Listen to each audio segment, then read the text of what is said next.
Black Star Network is here. Oh, no punches! I'm real revolutionary right now. Support this man, Black Media. He makes sure that our stories are told. Thank you for being the voice of Black America, Roland. Stay black. I love y'all. All momentum we have now, we have to keep this going. The video looks phenomenal. See, this difference between Black Star Network and Black-owned media and something like CNN. You can't be Black-owned media and be scared. It's time to be smart. Bring your eyeballs home. You dig?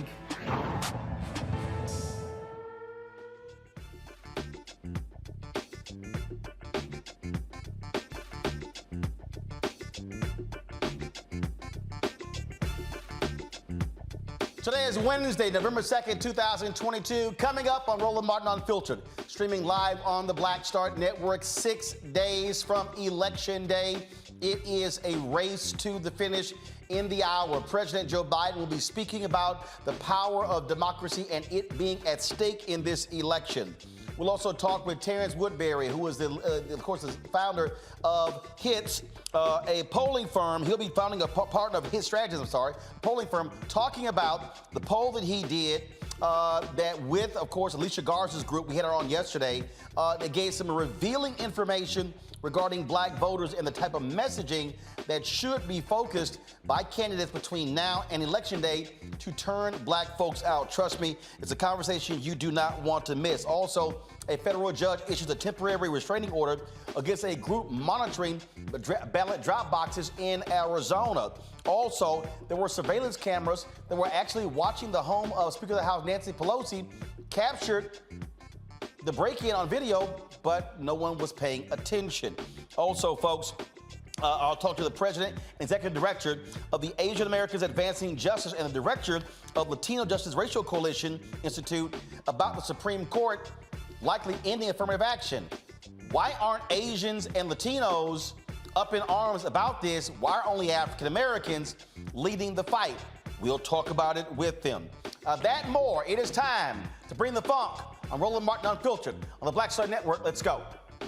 He's got it. Whatever the biz, he's on it. Whatever it is, he's got the scoop, the fact, the find. And when it breaks, he's right on time and it's rolling. Best believe he's knowing. Putting it down from sports to news to politics. With entertainment just for kicks, he's rolling. It's on go, roll, roll, y'all. It's Roland Martin, yeah. Rolling with Roland now. He's funk, he's fresh, he's real, the best, you know he's Roland Martin now.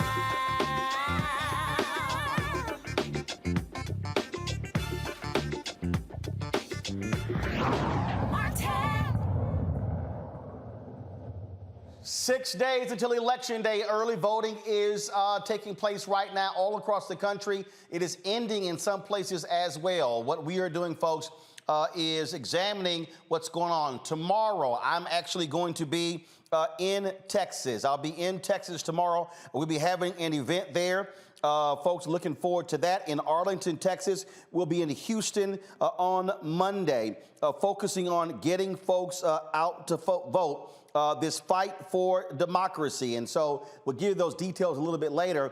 But the question is, what will it take to drive black voters to the polls? African Americans could make the difference in U.S. Senate races in Pennsylvania, in Wisconsin, in North Carolina, in Florida, in Georgia, among other places. But are they getting the right information? Are they getting the right messages? Are the dollars being spent to actually reach them? Well, Terrance Woodbury, partner with Hit Strategies, he got together with the Black to the Future Action Fund to deal with what they call the Black Voter Bulletin, Priorities and Satisfaction in North Carolina, Georgia, and California. This one-of-a-kind poll surveyed 1,200 black voters about their political and economic outlook. Terrance joins us right now. Terrance, glad to have you on the show. We always talk about this here, that part of the fundamental problem with the Democratic Party, they listen to white pollsters. When you look at all these polls and the surveys coming out, this poll here was specifically to African Americans. What were the key points that really jumped out at you that should get everybody's attention?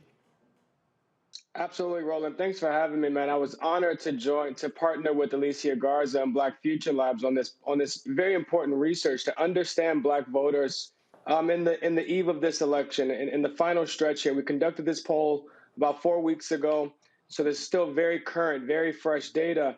And what we're seeing is a couple of things. One, black voters are engaged, as always. Black voters remain the most loyal voting bloc in the Democratic coalition, but there's some enthusiasm gaps here. When you look across the diversity of that black electorate, this is a part of the value of a poll like this. Is it allows us to disaggregate black voters beyond just black voters overall. We get to look at black men and black women, younger black voters, older black voters, and frankly, we talk a lot about the gender gap amongst black voters, the difference between the way black men and black women are showing up. But there is a real and important generational gap between younger black voters under the age of 50, and older black voters. And that's where I think Democrats are going to have to really get laser focused in the final stretch to turn out younger black voters who have not turned up in this early vote the way that black seniors have. And you're right. I mean, look, I pulled the data in North Carolina, the first day of early voting, and 55% of all those ballot casts were 65 plus. Then you went 55, 45, and I think it was about 12% total was 18 to 40. And really, that's about how do you reach them. You broke it down about the surge voters in 2020 and also messaging. One of the things that I thought was really interesting, you said that we have to change how we talk about this here. When we say repeatedly that black voters are the most powerful voters and can make the difference, that resonates and actually gets people more interested. Explain that. Yeah, that's right, Roland. So in 2020, we started measuring the correlation between perceptions of power and vote likelihood. Big words like correlation get a little bit wonky for pollsters like me. So what does that actually mean? It means the higher they perceive their likelihood to vote. When we ask the question, regardless of how often you vote, how much power does your vote have to make a difference in your community? The higher they perceive that power, the more likely they are to vote. And so in Georgia, 73% of black voters in 2020 told us that they felt like their votes were extremely powerful, 73%. Well, in the same election, 72% of black voters in Georgia voted. So it's almost a 1-to-1 correlation.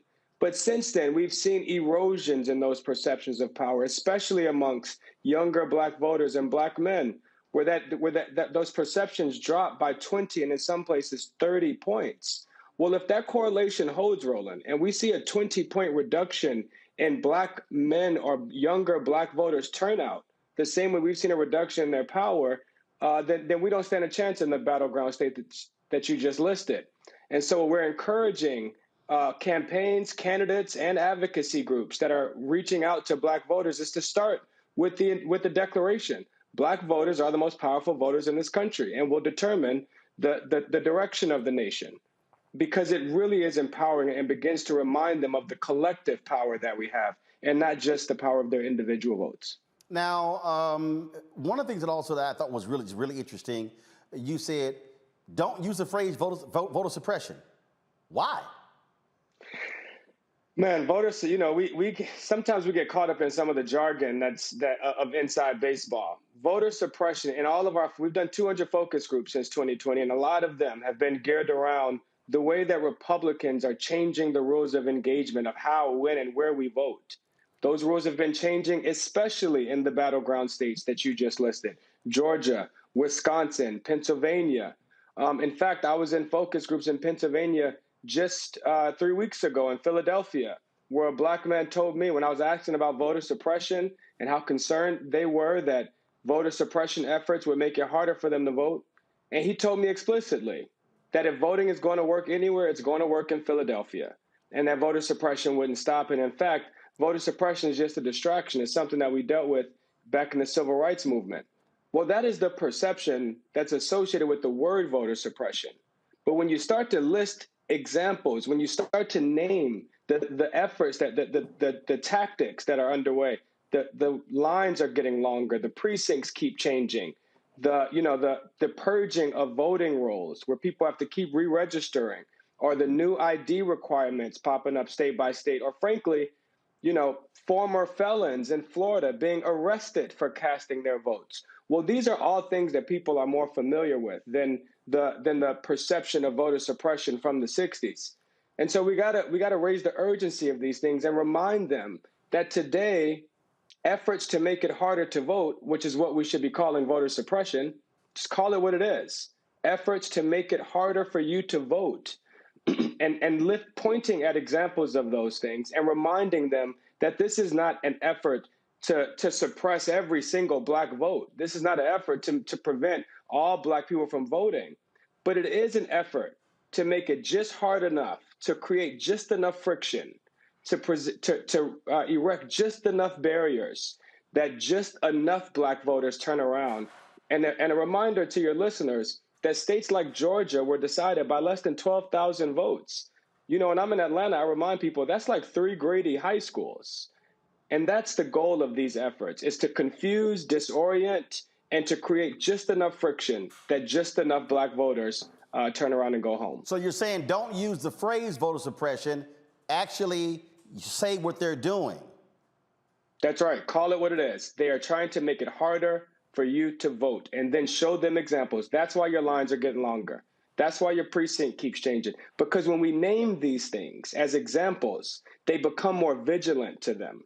We call it voter vigilance. We start to raise the voter vigilance so that these efforts are less effective. And I'll give you one very clear example of this, Roland, where we can see it in the data, the efficacy, how this messaging works. It's in Georgia, right? Where for the past 2 years, voter suppression or efforts to make it harder to vote have not been a top 5, even a top 10 issue for black voters.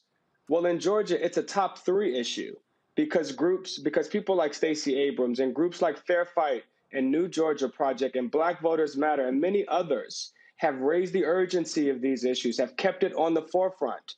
And as a result of that, we see Georgia, black people in Georgia, in gangbusters, record-breaking early voting turnout. That's because they're aware of these efforts of Brian Kemp and of the Georgia legislature, and their voter and the vigilance of those voters is much higher. One of the things, a few more questions here that I really want to get to, and that is when we also talk about this poll in terms of what people are caring about. The reality is this here. Younger African Americans do not self-identify, unlike older African Americans, when it comes to partying, which means that the focus has to be on not the party, not the D, not the elephant, not the R, not the donkey, but really the focus has to be on the issues that they care about. What also jumped out at me, I get a bunch of people out here, I see them on social media, these yahoos going, oh, Democrats have not delivered to black people. Your survey, they say they have delivered on critical issues. Explain that. That's right. That's right. So in a previous survey in 2021, in February of 2021, when the Biden administration and Democrats were just assuming power here in Washington, Alicia Garza, again, commissioned Hit Strategies to conduct a poll to begin to crystallize a black agenda, a black policy agenda. That meant we went beyond just asking black voters what issue was most important to them. But instead, we went issue by issue, gave them 10 policies and let them tell us, what do you want to see this administration do to combat climate change, or to advance criminal justice reform, or to ensure economic equality, or to combat racism? We gave them a list of policies under all of their top issues and let them rank order those policies. And what we have found since then is that the Biden administration has either achieved or initiated 80% of the black agenda. Things like replacing lead water pipes, banning chokeholds and no-knock warrants, creating a national registry of police misconduct, prosecuting Breonna Taylor and George Floyd's murderers. Check, check, check, check, check. He's getting it done. I mean, this is an administration that has conducted more pattern and practice investigations. That is when the... So these folks you surveyed, they are aware of those things? No. Now, here's the problem, right? When we ask black voters, have their lives improved since Joe Biden became president? 73% of them say that their lives haven't. Either has gotten worse or stayed the same. But when we give them this list of progress, 90% say that these things would improve their lives. This is where the White House has a messaging problem, right, more than a governing problem. There you go. And especially when you talk about the DOJ stuff, I have been yelling from the rooftops. I don't know what the hell they're doing. How are they not consistently talking about the great things that Kristen Clark and the Civil Rights Division have been doing, throwing these people, these wardens in prison, these cops, convicting them, the hate crimes as well. It's like you've done stuff, but you ain't told nobody, and you're not fully explaining it. And I've been saying that literally since the moment they walked in. I'm like, what the hell are you doing? That's right. Merrick Garland's Justice Department has delivered on a black agenda, arguably more than any agency in the federal government. I mean, he's getting it done. He's conducted more pattern and practice investigations into police misconduct in his first 2 years than the last two presidents. Let's roll it back here. So your focus was, what you're saying is, okay, they didn't know these things, but when y'all told them, they were like, oh, damn, that happened? Yeah, that's exactly right, Roland. Two things happen here when we start to tell them about the progress that's being made. One, they don't know about it. They're surprised by it, but they're impressed by it. And two, they are very reluctant to give Democrats credit for it, right? And so this is the other part of the messaging. One, we got to tell them what we're doing for them. But two, we got to change the hero here. The hero is not Joe Biden. The hero is not Democrats. The hero is not some great white savior in Washington. The hero of this story, the hero that's saving the black community, that's advancing a black agenda, is black voters. We have to tell us how our votes are improving our lives. Right. And that's one of the things that on this show, when we say, folks, you made that happen. Okay, you made the 50-50 Senate happen. You made the Democrats having the majority in the House happen. And so that's where you take credit for that. But again, though, it's people who don't understand. And look, and I just think part of the issue that you have right now, there still is just this focus. Let's go after these, white suburban women, thinking that's going to save the day. When the reality is getting out the core. It's 6 days left. Here's the most basic question. What can be said or done between now and Tuesday to turn black people out, especially young black voters? Is it too late? Absolutely, it's not too late. A lot of folks, a lot of young voters, especially surge voters, Roland. And we talk about this a lot. When I'm talking about black voters, I want to be very particular about which black voters we're talking about. 65% of black voters are going to vote in this election, and they're going to vote the right way. We're talking about a surge voter who was a first-time voter in 2018, a first-time voter in 2020, maybe has never voted in a midterm.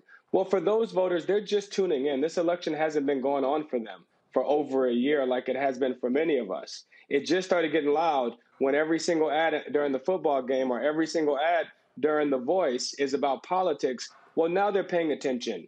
And now we got to reach them in the palm of their hand where we're most likely to have their attention. And we got to text them a couple of things here. One, we got to text them when, where, and how to vote. We cannot take for granted. I was in focus groups right after the Michigan primary with a bunch of black men who didn't vote in the primary. And I thought it's because they chose not to, Roland. Half of the black men in that room said they didn't even know the damn primary was happening. So we can't take for granted the when, the where, and the how to vote. But after that, we got to text them, what have we done for them lately? Not a bunch of promises about what we'll do over the next 2 years. We got to demonstrate progress for the last 2 years. I'm glad you said that, because one of the things that that you laid out in the readout the other day that was so on point, which we talk about on this show all the time, is that folks voted in 2020. You get these surge voters in 2020. Then nobody talked to them. Nobody reached out to them. And they're saying that they're getting reached out by the Republican Party. So explain that, why you, because I always say the election is the end of one process and the beginning of another. How you can't just go, okay, that's it, it's over. No, it has to be constant messaging. I say this all the time, that all these black people who go to the Congressional Black Caucus Foundation, AOC, okay, where are the alerts? Where are the policy announcements after the fact, where you're constantly letting people know what's going on? Not the fundraising appeals, the action items. That's exactly right, Roland. I mean, look, it is not lost on me that I am, when I was in Michigan, asking those young black men in those groups, who's been contacting them, what politicians are they hearing from, who's texting them. 33% of black voters haven't been contacted by any candidate. 33% haven't been contacted by Democrats or Republicans. But even more striking, 50%, 49% to be exact, of black men and younger black voters have been contacted by both parties. 49%. This is the coordinated effort of Republicans to go after those younger black voters and black men. And so what we figured out after 2020, after the 2020 cycle, when we asked those first-time voters, well, what was different this cycle? What made you do it this time if you've never done it before? Well, the first thing they said was they wanted to defeat Donald Trump. He presented a unique threat. Well, we know Trump's not on the ballot this time. But the second thing they said was that we never stopped texting them. A part of why they were voting was because we were reaching them in the palm of their hand every day. Click here to access your mail-in ballot. Click here to find your polling place. Click here to encourage 5 of your friends to vote. But you remember, Roland, I talked about how that erosion of power, right? Since 2020, those same voters feel so much less powerful. Well, the reason they felt less powerful was because we stopped courting them. We stopped soliciting them. We stopped going to them every single day and telling them how important they were. The day after the election, those text messages started. Well, now they got to click here to access the 3 million jobs created by the infrastructure bill. And they got to click here to access a student loan forgiveness application. We got to put that in the palm of their hand, just like we did when we needed their votes. The thing that jumped out there when you mentioned the information that has to be sent to them. I've been saying this, and I'm going to keep saying this even after the election. Black folks, stop giving to campaigns. I'm going to say this again. Black people should stop donating to political campaigns or to the Democratic National Committee. We should be giving our money to groups like Black Voters Matter, because or Alicia's group. Here's why: because the information that you're talking about, they can implement quicker and faster. These Black millionaires, these Black billionaires, these Black folks, stop sitting here saying, oh, we're going to send money to this candidate campaign. No, we've got to have, after the election is over, we've got to have 365-day messaging and campaigning, mobilizing and organizing, and not waiting for the election to come around.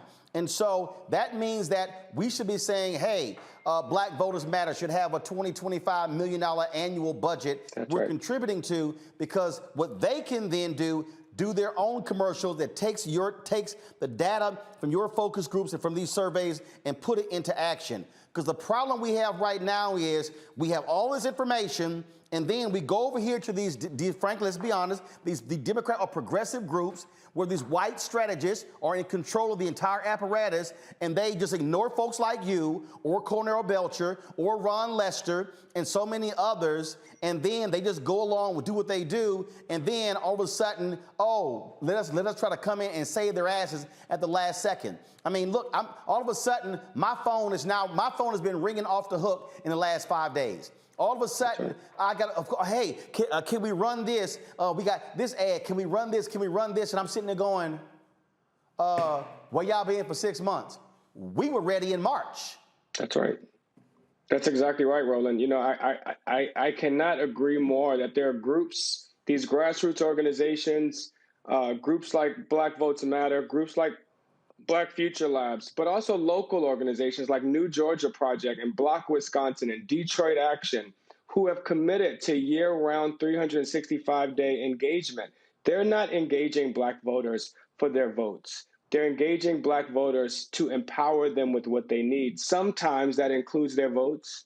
Sometimes that includes a specific candidate. But during COVID, that included, can we help you get a vaccine? Can we help you get the medicine that you need? Do you need a ride to this job fair? That type of engagement. And frankly, political parties used to do that kind of engagement. And what's even more frightening, Roland, is that Republicans are starting to engage in that type of engagement. Mehmet Oz is driving buses around Philadelphia tonight, picking up Black men, screening them for cancer and other illnesses that disproportionately impact them. You know, Herschel Walker set up community centers across Georgia. Republicans are adopting a playbook that used to be unique to the Democratic Party or to labor unions. And so we got to invest in the organizations that are going to counter that year round and not just during election season. All right, Terrance Woodbury. If folks want to actually go and look at the results of this, where can they go? Please follow us on Twitter at T_Woodbury. That's T_WOODBURY. Also at HitStrat, HITSTRAT, and you have access to all of our latest data. All right, Terrance Woodbury, I certainly appreciate it. Thanks a lot. Thank you, Roland. All right, folks, going to take a break. We come back. We're going to talk with my panel about of course. Thank you, Darren. There with Terrance and break this information down for you as well, folks. Again, it is 6 days until Election Day. Folks, make your vote count. You have the power to be the difference maker. I have said this in too many states. The number of Black people who are in Texas, who are in Georgia, who are in North Carolina, who are in Louisiana, who are in Florida. We should be, Terrance said there, that about 65% of Black people are going to vote. I have said our numbers need to be 75% of registered African Americans should be voting. We can be the difference maker. Unfortunately, and Gary Chambers has sent out a post showing how low Black turnout is in early voting there in Louisiana. It is abysmal. Folks, We can't talk about being the difference maker if we don't use the power of the ballot to do so. Download the Black Star Network app, Apple phone, Android phone, Apple TV, Android TV, Roku, Amazon Fire TV, Xbox One, Samsung Smart TV. Please support our Bring the Funk fan club. Send your check and money orders to P.O. Box 57196, Washington, D.C. 20037-0196. Cash App, $RM Unfiltered. PayPal, R Martin Unfiltered. Venmo is RM Unfiltered. Zelle is Roland at RolandSMartin.com. Roland at RolandMartinUnfiltered.com. We'll be right back.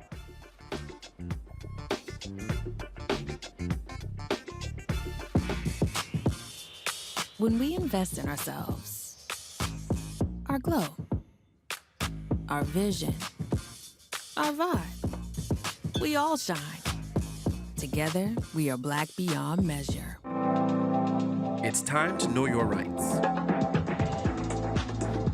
If someone is questioning your right to vote, call or text 1-866-OUR-VOTE. For more information, call or text 1-866-OUR-VOTE. We've got to stand up. Republicans are banning abortion rights, tearing down democracy, blocking progress. But when Democrats stand together, we win. Because we voted, Democrats stood up for Black lives, voting to ban police chokeholds, stood up for Black women, putting one on the Supreme Court, stood up for our families, lowering cost of health care and prescriptions and capping insulin, and stood up for millions by slashing student debt. This November, let's stand up together and keep making progress. When we invest in ourselves, we all shine. Together, we are Black beyond measure. You know what's on the ballot. It's not just legislation and policies we believe in. It's democracy. Our democracy. There's a choice on the ballot between freedom and fear, between cruelty and compassion, between chaos and community, between voting or violence. And the end of rights generations have fought for. The extremists have a plan, a roadmap for a nation where your voice is silenced and your vote is a memory, where they count their votes and cast ours aside. That's why this year, this fight, this vote is so important. Register, engage, volunteer, fight back against the disinformation and despair, and most of all, vote, because your vote is all that stands between our future and theirs.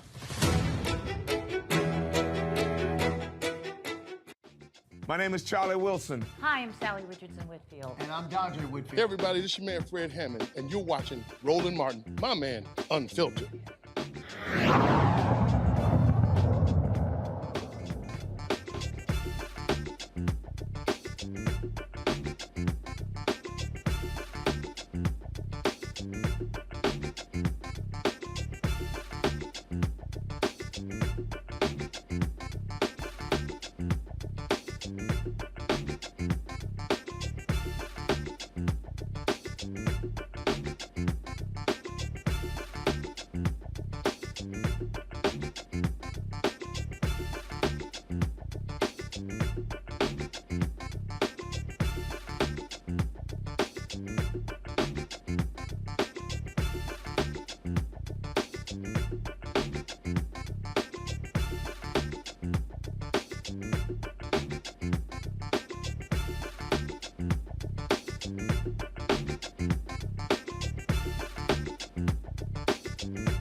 All right, folks, my panel, A. Scott Bolden, former chair, National Bar Association, PAC, lawyer here in D.C., Robert Patillo, executive director, Rainbow Push Coalition, Peachtree Street Project, Tammy Allison, attorney, as well, presidential pardon expert. Scott, you heard us, what Terrance said right there. At the end of the day, again, if you're not speaking to us in the right way, with the right messaging, it's not resonating. I think the most powerful message was, well, two things. there's a big gap between black folks who are certain to vote and black folks who are most likely to vote, almost a 25% difference. I'd be real concerned about that. And secondly, in regard to engagement, the Republicans are engaging black men, and in part, 10 to 12% of them voted for Trump, and 10 to 12% of them are projected to vote for Republican candidates in this very important midterm. Think about that, and then I got a longer answer later on in the show. Robert, look, Democrats, I don't know what the hell, they can't act surprised. Look, I know I've been saying that for 10 years now, you better have a black male strategy if you actually want to win. They ain't trying to pick up 20, 30%. They want to peel off a much smaller amount. Robert, go ahead. Well, you're absolutely right. And for years, I think you were sitting in those meetings like I was, where you would get called everything from a misogynist to sexist to anti-woman if you said we need to be talking directly and specifically to black men. There's still time to do so. One, you have to invest in a ground game. You're not going to make that area up through flyers, through handouts, through TV ads. You're going to be knocking on doors. You have to talk to people where they are. Secondarily, you have to make it plain and make some promises. The same way that the Democratic Party could shift on issues like gay marriage, could shift on issues like abortion over the course of the last decade or so. We need to see that shift when it comes to aggressively talking about issues that affect the African-American community, talking directly and squarely about reparations, talking directly and squarely about the need for consecrated criminal justice reform. If you're not afraid to talk about everybody else's issues, don't be afraid to talk about ours. Tammy, again, young voters, critically important. You can't treat them the same way you treat older voters. The old messaging doesn't work that way. You're right, Roland. The old messaging does not work anymore, and we have to think about ways, especially to reach these younger voters. Generation Z, they're very, lazy. A lot of us have recognized that the work ethic is not the same, but that also goes into their effort to go out to vote. So that goes into play, the different ways of voting, not necessarily having to go to a polling location to vote, having ways to vote in other mechanisms so that younger people can be active in voting, so that they're getting their voices heard and knowing that their voices matter. Folks, we're going to talk more about voting a little bit later in the show. I want to talk now about a critical issue. Went before the Supreme Court on Monday. Oral arguments were heard in the issue of affirmative action in college admissions. Nearly 5 hours of questioning from the justices. Based upon what we heard, based upon what we already know, we know that conservatives, they want to get rid of affirmative action. Clarence Thomas has been salivating at this opportunity to get rid of it. He asked one of the dumbest questions I've ever heard during the oral argument, saying, "Oh, can you define diversity?" I don't even know what that means. Jesus, what an idiot. Now, the lawsuit, of course, the plaintiffs of the lawsuit, they have been filing it on behalf of Asian American students, saying that that these admission processes are discriminating against them. And so on this whole issue, we talk about affirmative action. We have to understand, even going back to history, President Lyndon Baines Johnson was the first one to use that particular term. When affirmative action came in, Nixon becomes president. Arthur Fletcher is known as the father of affirmative action during the administration. And so initially, it was targeting African Americans. But then, of course, it got expanded. And so other racial groups were actually included in it. Then, of course, women were added to it. And the reality is, when you look at contracts, the greatest beneficiary of affirmative action has been white women. Numbers don't lie, okay? So it's as simple as that. And one of the things that I have said for a very long time is that typically when we had fights for affirmative action, it's been African Americans who have been out front fighting this. Well, polling data shows 70% of Asian Americans support affirmative action, yet where are the loud voices? Where are the protests? Where are the organized efforts to actually stand up for affirmative action by non-black folks? Joining us right now, folks, are a couple of folks who I wanted to have on the show to talk about this very issue, and that is the representative of two groups, the President and Executive Director of Asian Americans Advancing Justice, John C. Yang. We also have the Director of the Latino Justice for the Racial Justice Institute, Francisca Fajana. Glad to have both of you on the show. John, I want to start with you because again, I remember I spoke to the minority airport concessions a few years ago in Fort Worth, Texas, and I said specifically to white women, when we're fighting these battles for affirmative action, where in the hell are you? I'm like, I don't see you. You're not at the news conferences. You're not out there alongside African Americans. And so, where's the mobilization of Asian Americans against this case? Because the reality is, this court is likely to get rid of race being allowed in admissions, and that's going to have and not just admissions, they want to target it in corporate America as well. This is going to have an adverse impact on Black folks, Latinos, and Asian Americans. Where are your followers? Thank you, Roland. You're absolutely right about this. And you started off correctly, is that Asian Americans do support affirmative action. Approximately 70% of our population, based on polling that we have done, consistently show this. And actually, you did see this on Monday at the rally before the Supreme Court. You had a number of Asian American students, just a huge number from Harvard, from UNC, from other schools in this area, demonstrate their support for affirmative action. Now, I will be also clear about this. You are absolutely right that Asian Americans have not always shown up in the way that we need to. And so that is also our job to make sure that we do. The other aspect, though, I think we do have to recognize is that even when we do show up, sometimes the media does not want to portray that, because it is easier to have a story about how issues like affirmative action divide us rather than unite us. When the reality is that it unites us, it makes a better story to suggest that somehow different communities of color are on different sides of that V, so to speak. So we want to be careful about that reporting that is done. Again, I do see Asian Americans showing up like we haven't seen show up before. There's work to be done, but I believe that is being done.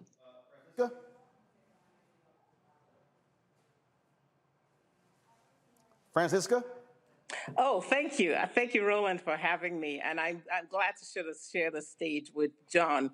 His organization is one that we work with very closely, Asian Americans Advancing Justice. We work with them in the K through 12 context, and actually worked with them as well at the rally that John just alluded to on Monday in front of the Supreme Court. So, yeah, there is no question that Latinos support affirmative action. At least some of the data that I've seen suggests that a significant majority of Latinos support race-conscious admissions. And maybe more specifically, so we filed an amicus brief, a friend of a court brief in the Harvard and UNC cases.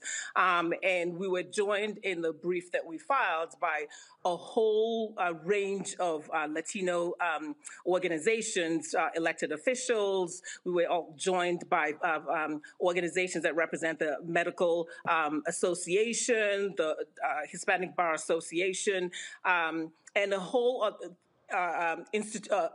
organizations that also do work in the K through 12 space and at the college and university spaces, all joined our amicus brief. So we had a whole range of Latino-led and Latino-serving organizations supporting our brief, in which we argued that race-conscious policies need to remain, and that this notion that the Constitution is colorblind is just ahistorical and not consistent with precedents construing the 14th Amendment. But the issue that I have is, and trust me, I support the briefs, but the public doesn't see the briefs. What I'm saying, and again, this is an issue that I've covered for a number of years, dating back to my first internship at the Houston Defender in 1990.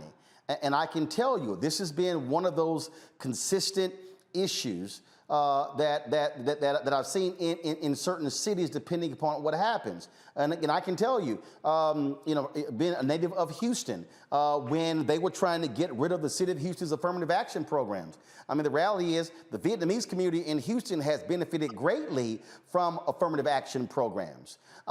Yet, unfortunately, when we see, again, the efforts to end the programs, when I'm seeing rallies, when I'm seeing protests, when I'm seeing the public pressure, I'm seeing largely African Americans. And so, and in fact, I wish, you talk about the rally that took place on Monday. I'm having my people look for the video now. And that's one of those things where I dare say, John, where your group, Francisca's groups as well, this is where you also are engaging Black media, where we're also showing up, because at the end of the day, if we don't know it even happens, then we don't know. This is also where I think y'all should also be challenging MSNBC, CNN, ABC, NBC, CBS saying, hey, y'all know we exist. Why aren't you covering this story as well, putting your voices on the air, showcasing these folks who say that they disagree with these people who are with Ed Blum with this lawsuit targeting the University of North Carolina and targeting Harvard and the other Ivy Leagues?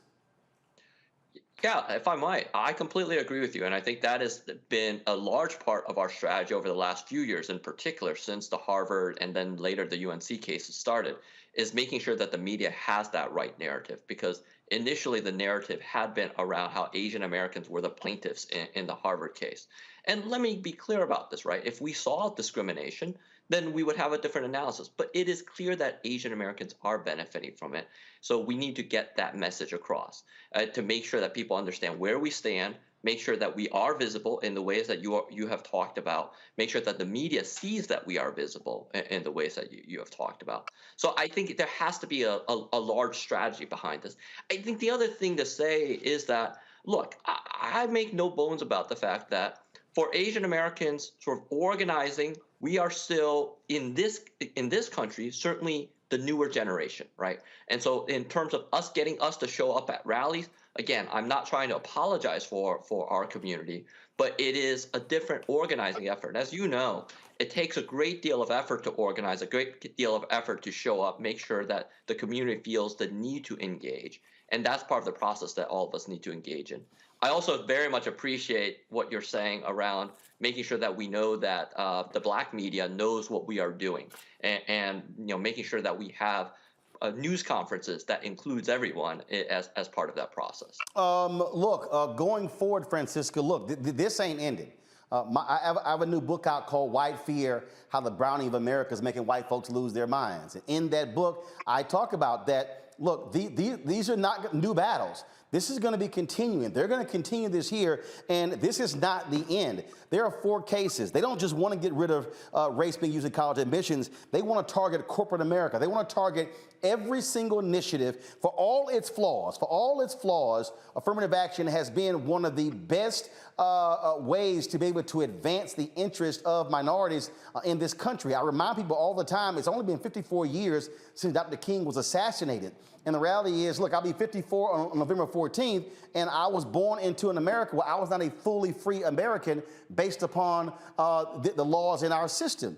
And so if all of a sudden here we are in 2022, the Supreme Court guts affirmative action, and then these same white activists begin to target every other area, it's going to make it even more difficult for the basic advances we've seen thus far. And so there's going to have to be a dramatic uprising among Latinos, which will be the largest minority group by 2043, and Asians, and depending upon the city, because look, we saw what happened I was there in the state of Washington when you had a group of Asian Americans who actually were involved in getting rid of affirmative action in Washington state. And it was a battle there because you had Asians who supported it, but then you had other individuals who did not, and that led to that being pulled back. And so this is going to continue. And I think that there are individuals who would say, oh, we can benefit as individuals if we get rid of these programs, but collectively, the group is going to be hurt by this.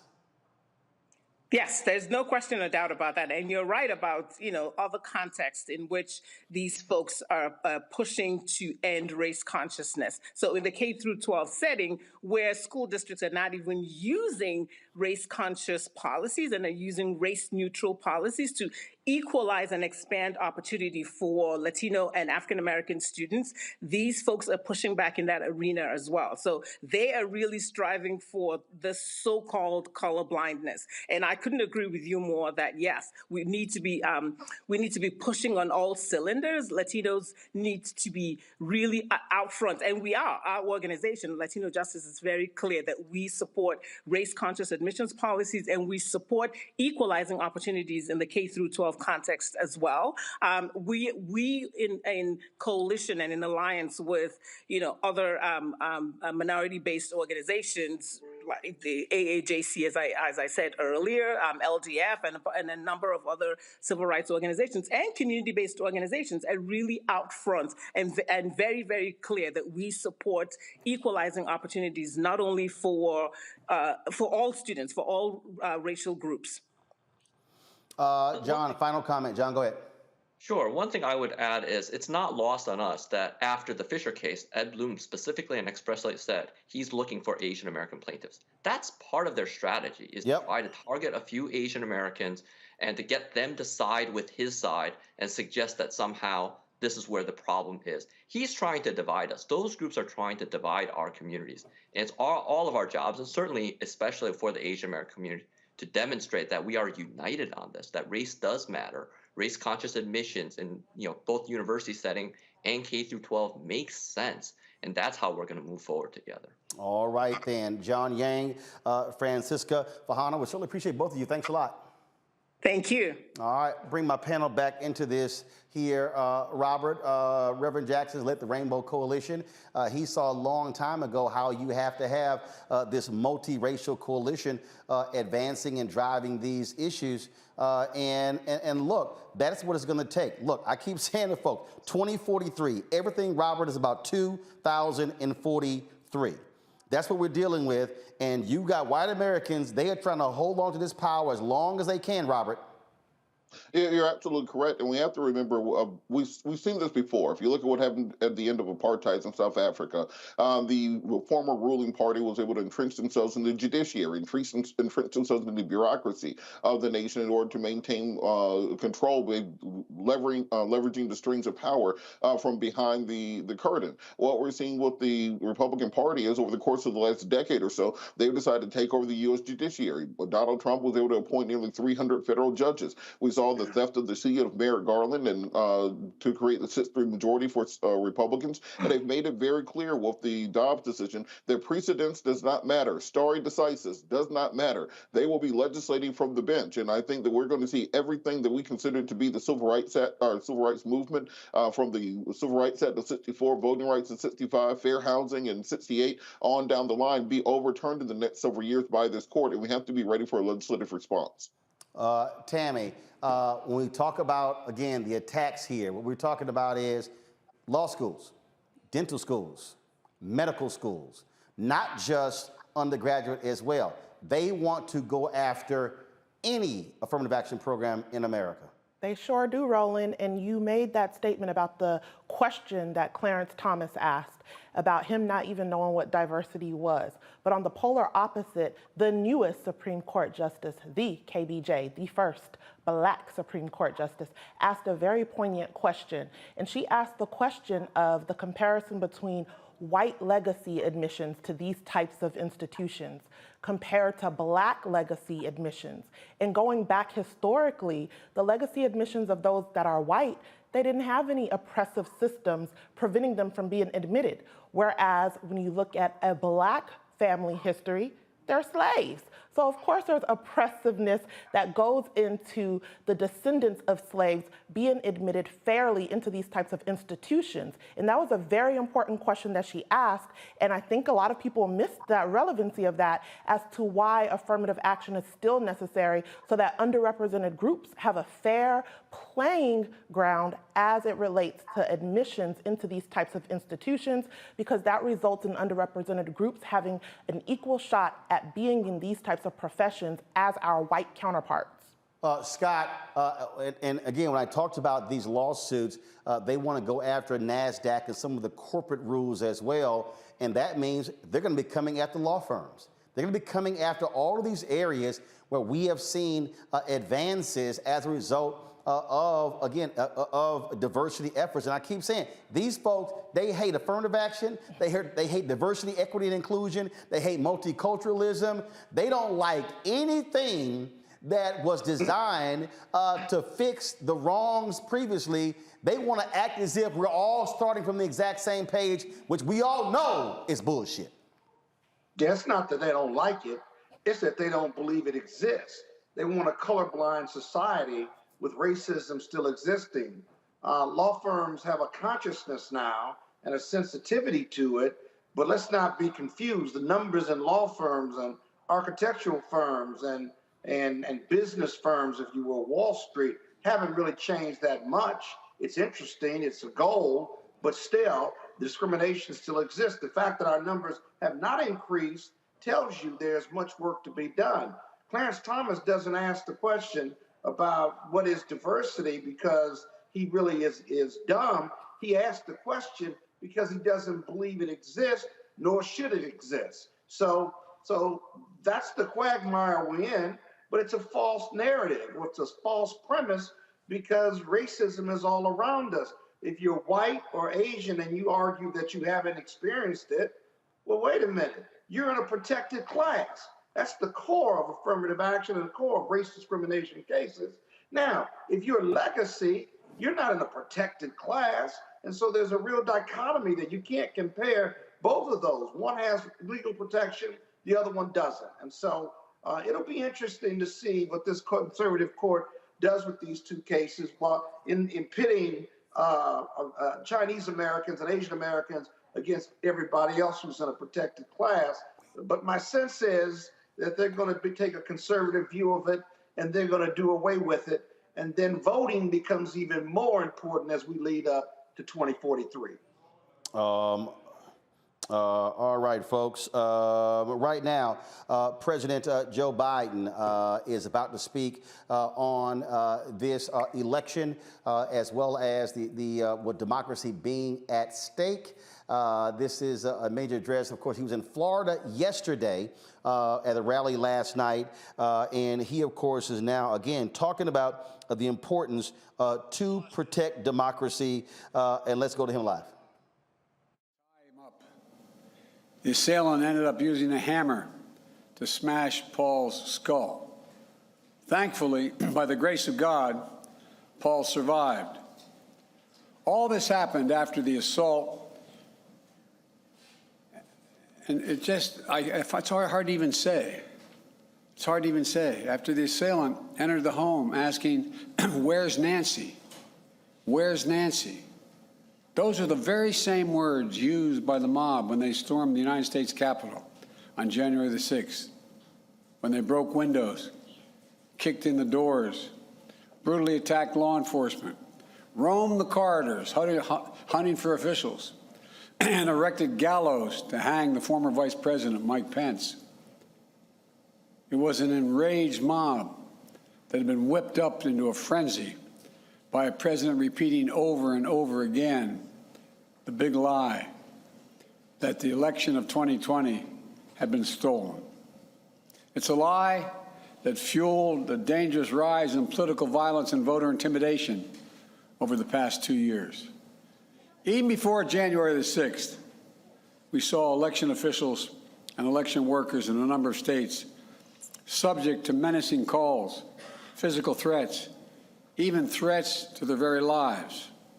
In Georgia, for example, the Republican Secretary of State and his family were subjected to death threats because he refused to break the law and give in to the defeated president's demand, just find him 11,780 votes. Just find me 11,780 votes.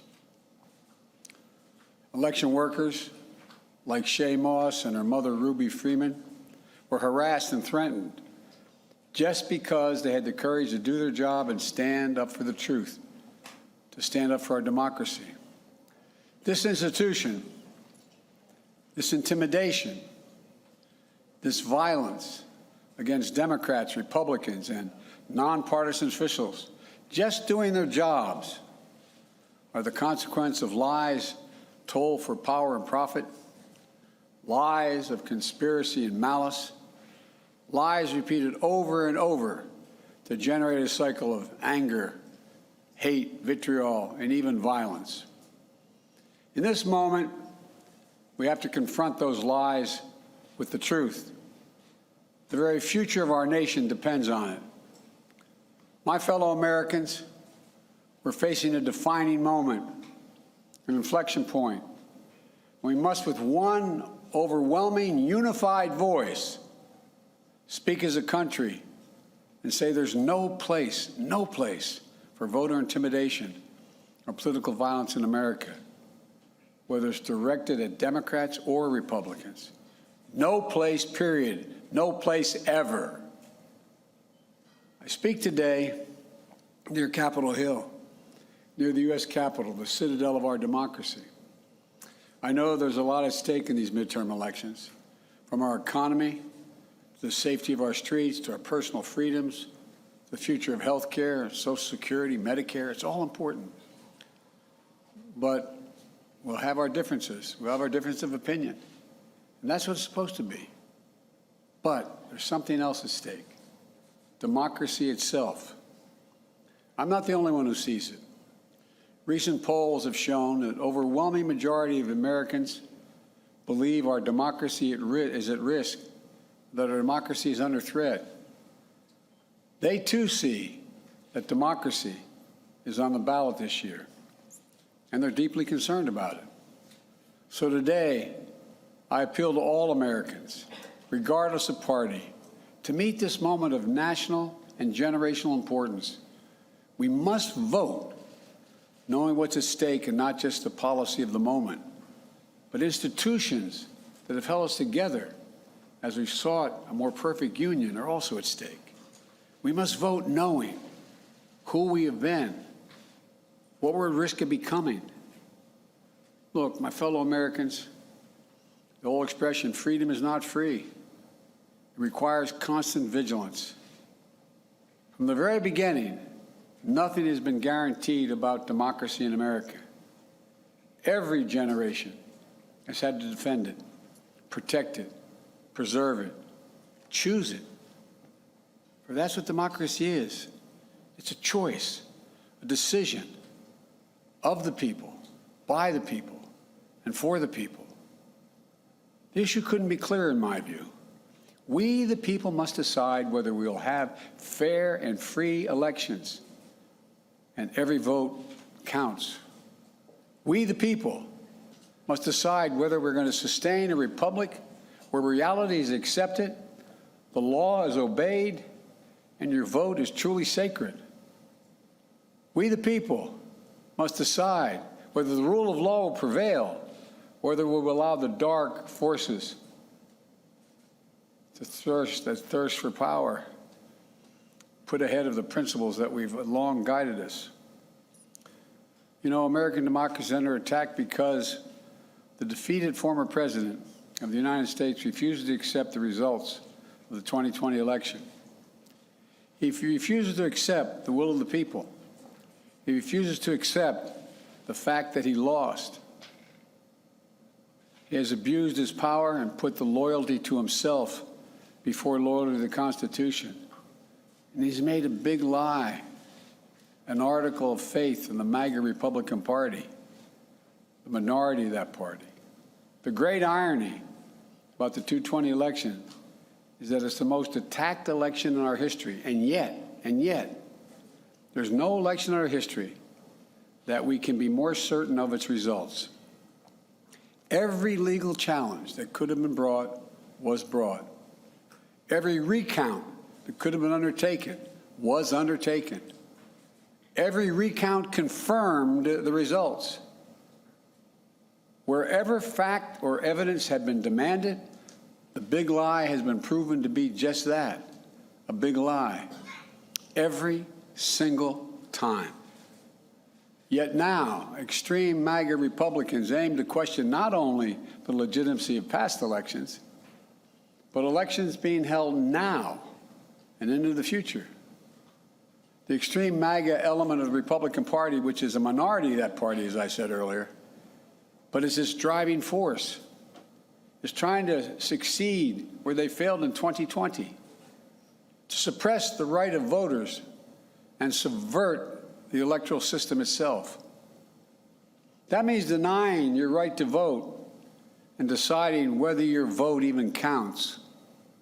Instead of waiting until an election is over, they're starting well before it. They're starting now. They've emboldened violence and intimidation of voters and election officials. It's estimated that there are more than 300 election deniers on the ballot all across America this year. We can't ignore the impact this is having on our country. It's damaging, it's corrosive, and it's destructive. And I want to be very clear. This is not about me. It's about all of us. It's about what makes America, America. It's about the durability of our democracy. For democracies are more than a form of government. They're a way of being, a way of seeing the world, a way that defines who we are, what we believe, why we do what we do. Democracy is simply that fundamental. We must, in this moment, dig deep within ourselves and recognize that we can't take democracy for granted any longer. With democracy on the ballot, we have to remember these first principles. Democracy means the rule of the people, not the rule of monarchs or the moneyed, but the rule of the people. Autocracy is the opposite of democracy. It means the rule of one person, one interest, one ideology, one party. To state the obvious, the lives of billions of people from antiquity till now have been shaped by the battle between these competing forces, between the aspirations of the many and the greed and power of the few, between the people's right for self-determination and the self-seeking autocrat, between the dreams of a democracy and the appetites of an autocracy.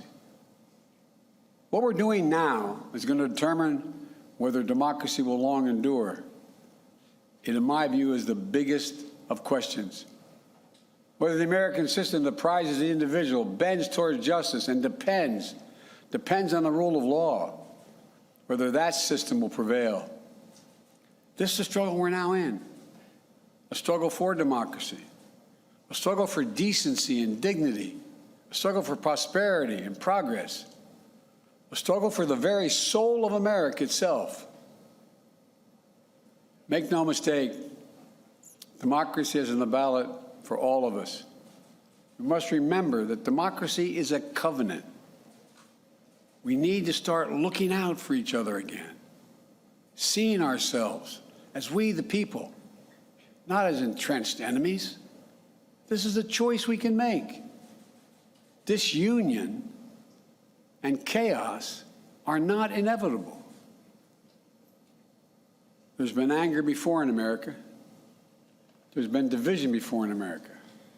But we've never given up on the American experiment. We can't do that now.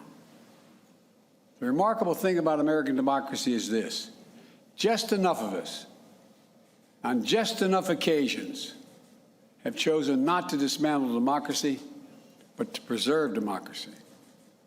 We must choose that path again. Because democracy is on the ballot, we have to remember that even in our darkest moments, there are fundamental values and beliefs that unite us as Americans. And they must unite us now. What are they?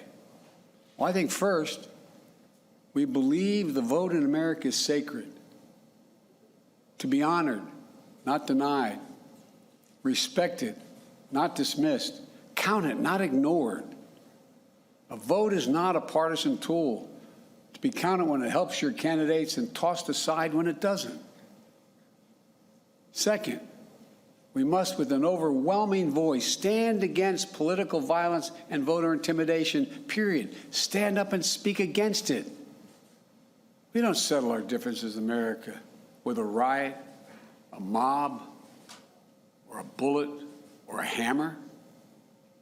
We settle them peaceably at the ballot box. We have to be honest with ourselves, though. We have to face this problem. We can't turn away from it. We can't pretend it's just going to solve itself. There's an alarming rise in the number of our people in this country condoning political violence or simply remaining silent because silence is complicity. The disturbing rise of voter intimidation, the pernicious tendency to excuse political violence, or at least trying to explain it away. We can't allow this sentiment to grow.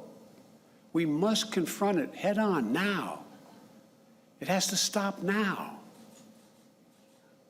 I believe the voices. Folks, President Joe Biden speaking at Union Station here in Washington, D.C. Look, the reality, in order to do what he's talking about, Robert, is real simple. That means massive turnout.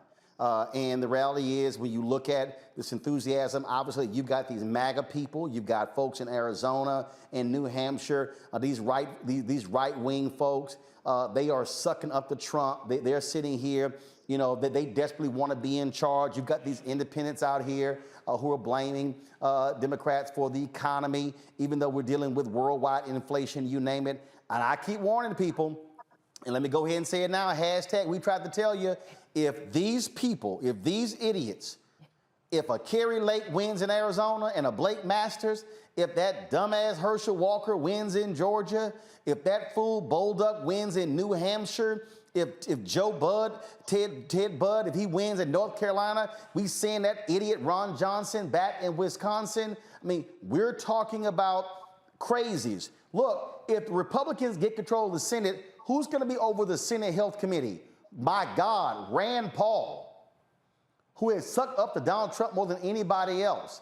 What these people want to do, what they want to do to this country is going to be devastating.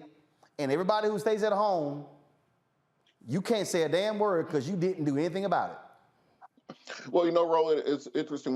On my show, we call it the MAGA mind virus because it seems that it just infects people and then takes over their upper brain function to the point that they go from a mild-mannered, regular human being to one of these mindless MAGA zombies. You know, Kerry Lake was a normal news reporter 5 years ago. She voted for Obama. She did events for communities. And now she's turned into one of the most vehement, anti-Semitic, racist, insane MAGA people in the country. Hell, wait a minute, Robert. I'm going to try to find the video. Even a Fox News poll of viewers said her positions are extreme. Now, damn. And that's the point. When these people get infected with this MAGA mind virus, it takes over their auditory functions. They are no longer able to function as human beings. And the reason I bring that up is that speech from Joe Biden was a great speech for an audience that no longer exists.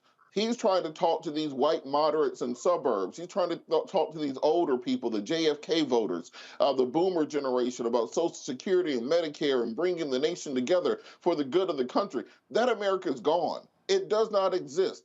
And campaigning to it, I know that it may tug at our heartstrings like we're watching The West Wing, but in reality, this is tribalism that exists now. This is a battle for the nation's very soul. And we have to be talking to the voters that are actually reachable, who are actually going to turn out, and who actually exist in the modern context. Use that speech to reach out to those African-American voters that you need to turn out in record numbers. Use that speech to talk to those young voters you need to motivate on campus and around the country.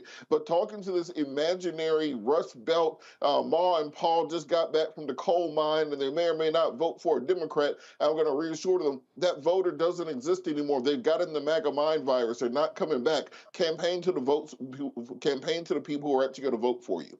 Absolutely. Yeah, but the people. Scott, go ahead.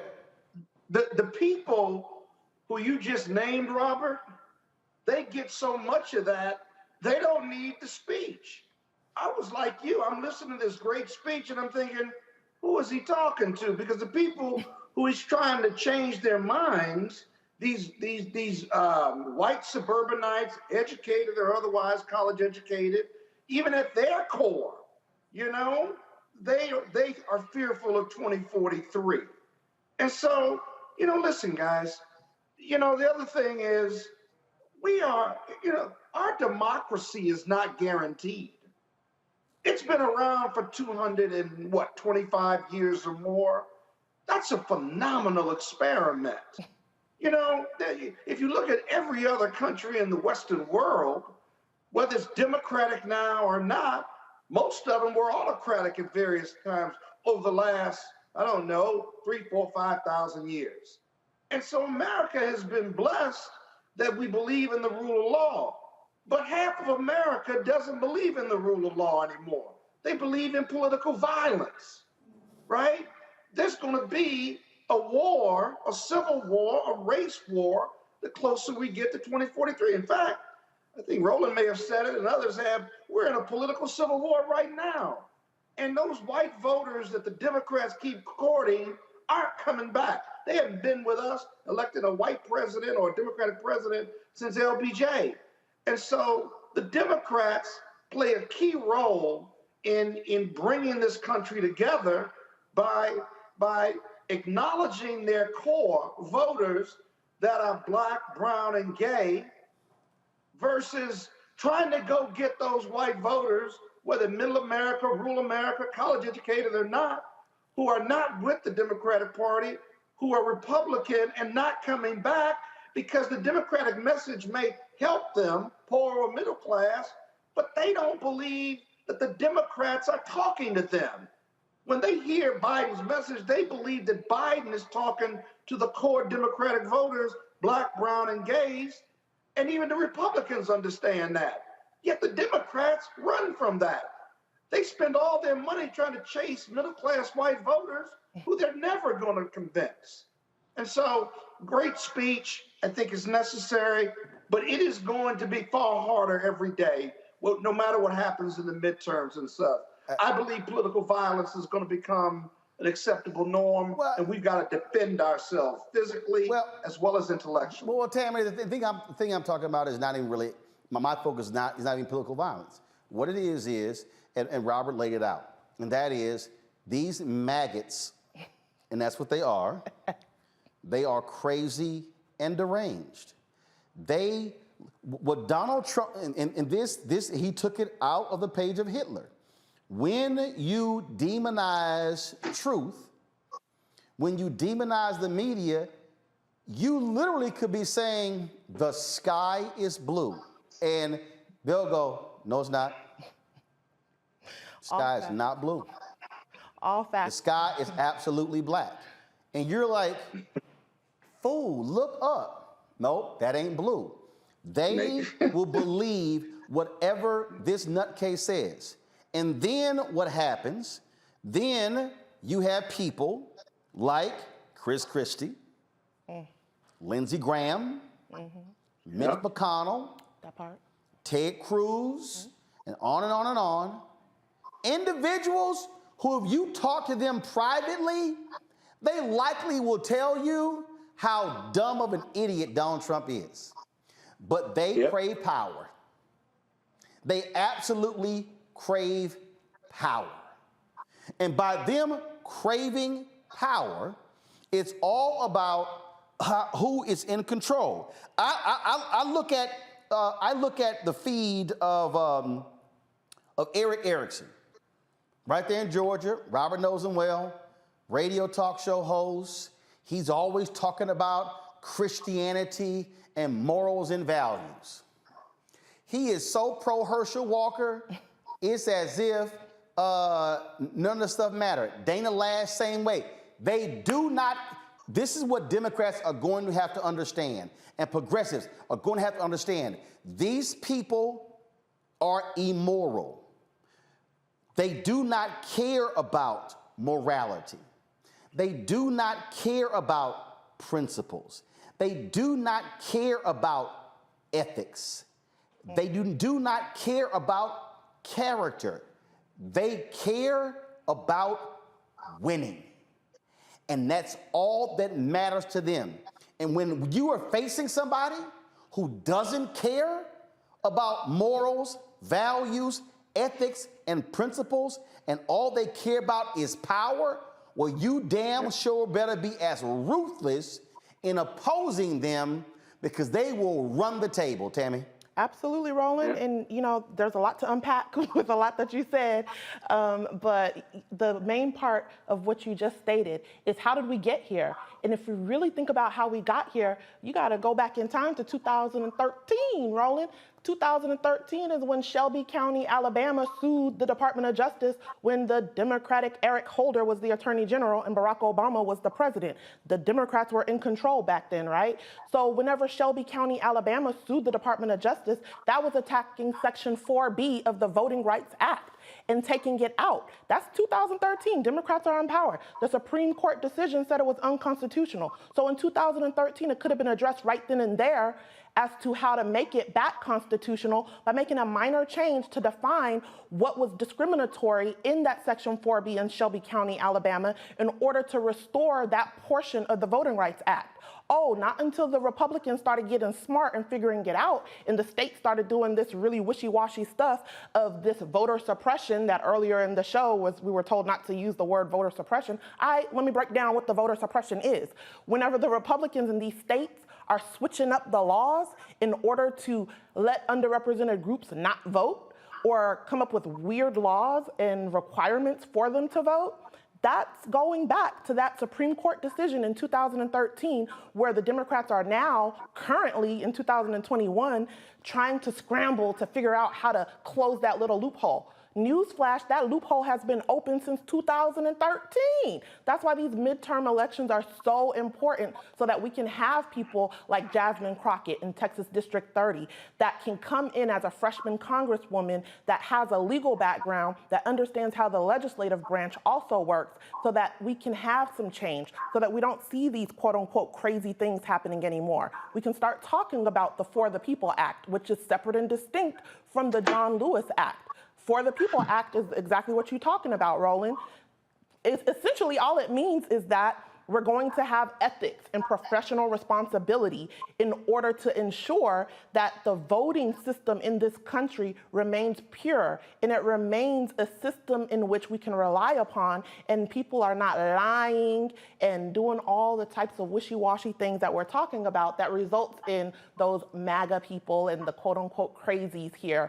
So we really need to talk about what the Democrats can do, not only whenever things are not going our way, but when we are in positions of power. Having people in these positions of power that understand what's going on and understand how the different branches of government work together so that we can have a solution instead of just keep talking about the problem.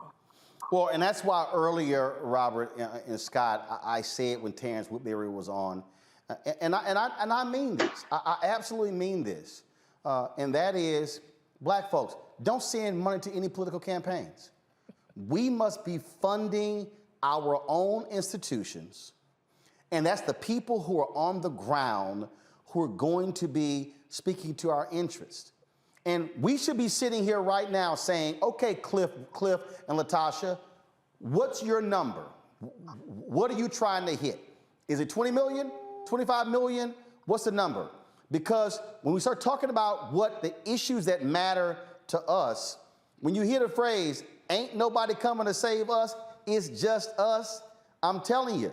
And I'm trying to warn all these people. I see y'all in the chat. I see y'all on social media. I sat there on the set at CNN in 2010. And Eric Erickson, Robert, was happier than Jerry Falwell Jr. when the pool boy came by. Because the Republican route that night was unbelievable. And let me remind everybody watching and listening, Robert, what happened after the midterms in 2010? They immediately moved to start shutting down polling locations, enacting voter ID. Lines got longer. They began to use their power to start cutting civil rights. They began to use their power. And when I say power, they took control of governor mansions, the House and the Senate. And all of a sudden, they now had complete control on the state level. You've got right now the Democratic governor in Wisconsin. The Republicans have gerrymandered Wisconsin so much that they are close to a veto-proof majority. So no matter what he does, they can veto everything. The governor, the Republican who's running against the Democrat in Wisconsin, has said, if I win, we are going to make sure no Republican in Wisconsin ever loses again. He said it out loud. Wow. And so all y'all folks, all y'all in North Carolina, let me remind y'all what happened. 2008, folks finally got the voting numbers in a massive, North Carolina used to have one of the lowest turnouts. Then they had one of the highest in 2008 because Obama ran. He wins North Carolina by 14,100 votes. 2010, midterms. They take control, gut the laws, gut early voting, put in voter ID. It was so bad, Robert, Colin Powell went to North Carolina and chastised the Republican governor who was sitting right there in the audience because of their voting laws. And it has taken 12 years to claw back where they were pre-2010. So, Robert, folk watching can play the game all they want to. But I'm telling you, the world that we're going to see post November 8th, if Republicans expand power in state legislatures, governor's mansions, House and the Senate, folk gonna be like, damn, I wish somebody told us. We did, Robert. Yeah. And that's exactly the point that we have to address with individuals. I know that there's often consternation letting the perfect be the enemy of the good when it comes to politics. But at the end of the day, this is an existential threat. These are not the Republicans of 10 years ago, not the Republicans of 20 years ago. Just think of the fact that people like Eric Cantor and John Boehner and Mitt Romney, et cetera, are entirely too liberal for the current Republican Party. They call those people rhinos. Christine Whitman, the former new governor of New Jersey. They like, oh, no. She might as well be the devil.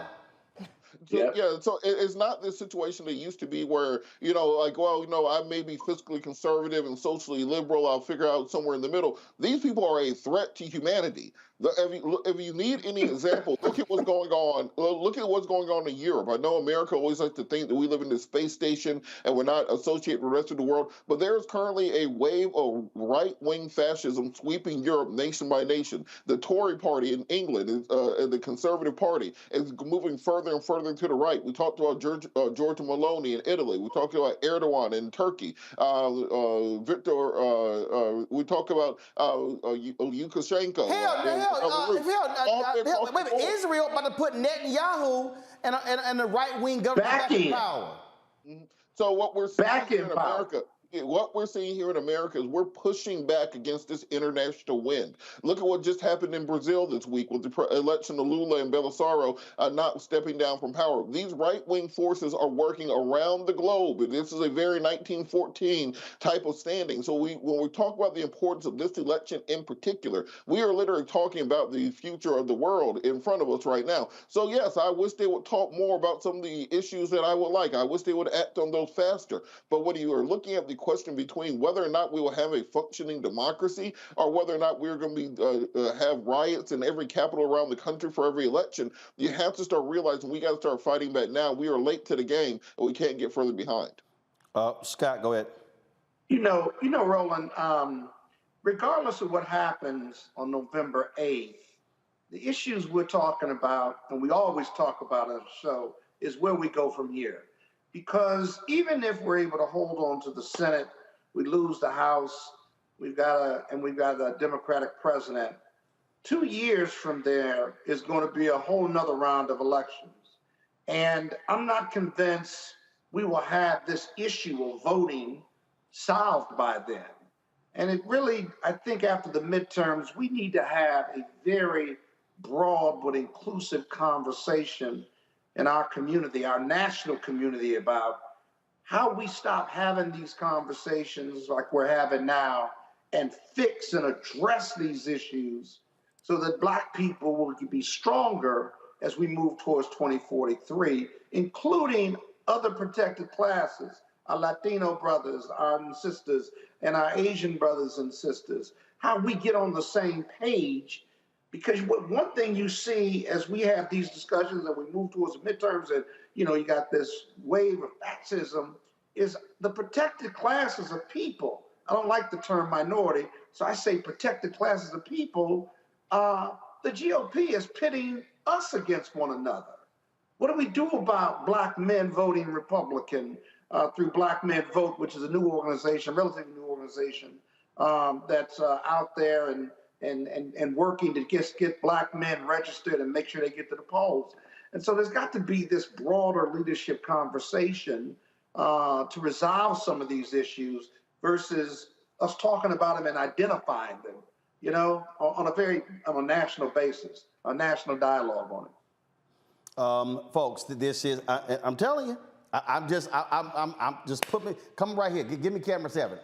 Listen. You got to get behind the podium. I'm telling y'all, no, I don't. No, I don't. I'm telling y'all right now, y'all. It is 7:36 p.m. EST here on Wednesday, November 2nd, 2022. If Republicans get control of the House and the Senate, all the stuff y'all black folks say y'all want, you can kiss all that goodbye. Mm-hmm. I'm telling you right now. They coming in hell bringing. Y'all can sit here and yell, holler, scream, time by oh, they the same. Y'all can try all y'all. I see y'all fools, old Jim Crow Joe. Y'all can try all that y'all want to. I'm telling you right now. I'm telling you right now. Bye-bye. I'm telling you right now. If these maggots win on the state level, and they win, if that fool, if J.D. Vance in Ohio takes that Senate seat, and Bolduc in New Hampshire, and Walker in Georgia, and Bud in North Carolina, and Johnson in Wisconsin, and Rubio goes back in Florida, and Paul beats Booker in Kentucky, and that fake country boy accent Kennedy in Louisiana beats Gary Chambers. I'm telling y'all, the America that you think they want will be worse than what you think. These people are dangerous.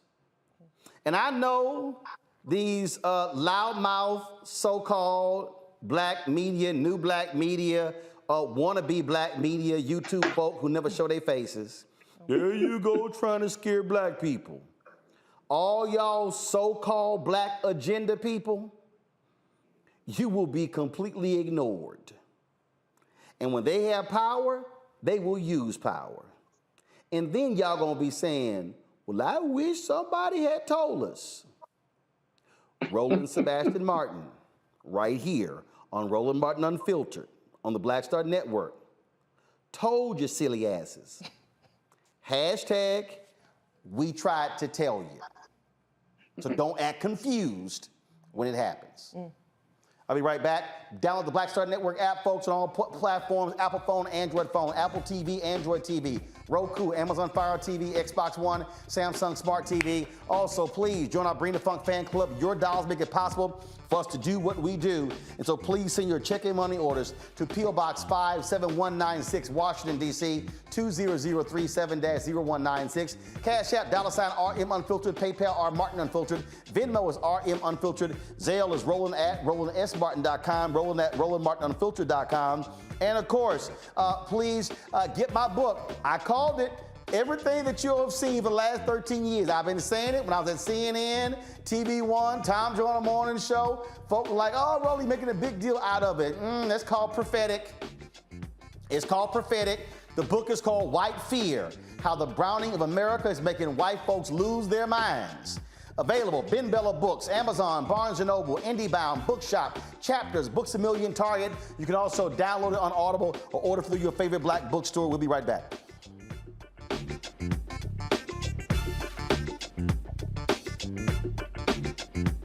When we invest in ourselves, we all shine. Together, we are black beyond measure. Exercise your right to vote. If the lines are long or you're getting turned away, call or text 1-866-OUR-VOTE. For more information, call or text 1-866-OUR-VOTE. When we invest in ourselves, our glow, our vision, our vibe, we all shine. Together, we are Black beyond measure. We've got to stand up. Republicans are banning abortion rights, tearing down democracy, blocking progress. But when Democrats stand together, we win. Because we voted, Democrats stood up for Black lives, voting to ban police chokeholds, stood up for Black women, putting one on the Supreme Court, stood up for our families, lowering cost of health care and prescriptions and capping insulin, and stood up for millions by slashing student debt. This November, let's stand up together and keep making progress. Know your rights before you vote. If you have any questions or a problem voting, call or text 1-866-OUR-VOTE. For more information, call or text 1-866-OUR-VOTE. When we invest in ourselves, we're investing in what's next for all of us. Growing, creating, making moves that move us all forward. Together, we are Black beyond measure. Hey, I'm Antonique Smith. Hey, I'm Arnez James. Hi, this is Cheryl Lee Ralph, and you are watching Roland Martin, Unfiltered. I mean, could it be any other way? Really? It's Roland Martin.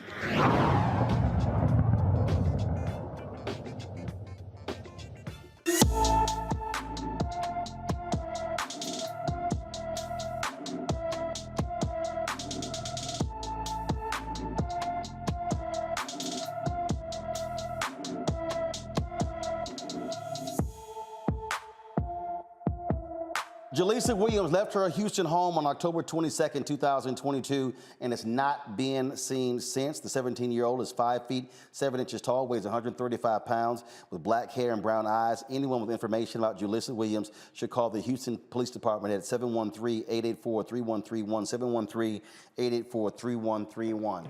All right, folks. A federal judge has issued a ruling in the case of these right-wing extremists who have been monitoring ballot drop boxes in Arizona. They have been wearing their fatigues, strapped with gear, frankly scaring people. A lot of people have been really upset because they've also been filming people as they vote. Well, Judge Michael Liberty granted the restraining order on Tuesday after witnesses took the stand to justify the order. The temporary restraining order will bar the group from following, verbally engaging, or posting photos or videos online within 75 feet of the Dropbox location and ban the group from wearing body armor or openly carrying weapons within 250 feet of a Dropbox location. The League of Women Voters of Arizona, Alliance for Retired Americans, and Vote Latino filed lawsuits against the Dropbox monitoring groups last month. One case showed a connection between the poll monitors and a QAnon-linked group, Clean Elections USA. Despite no evidence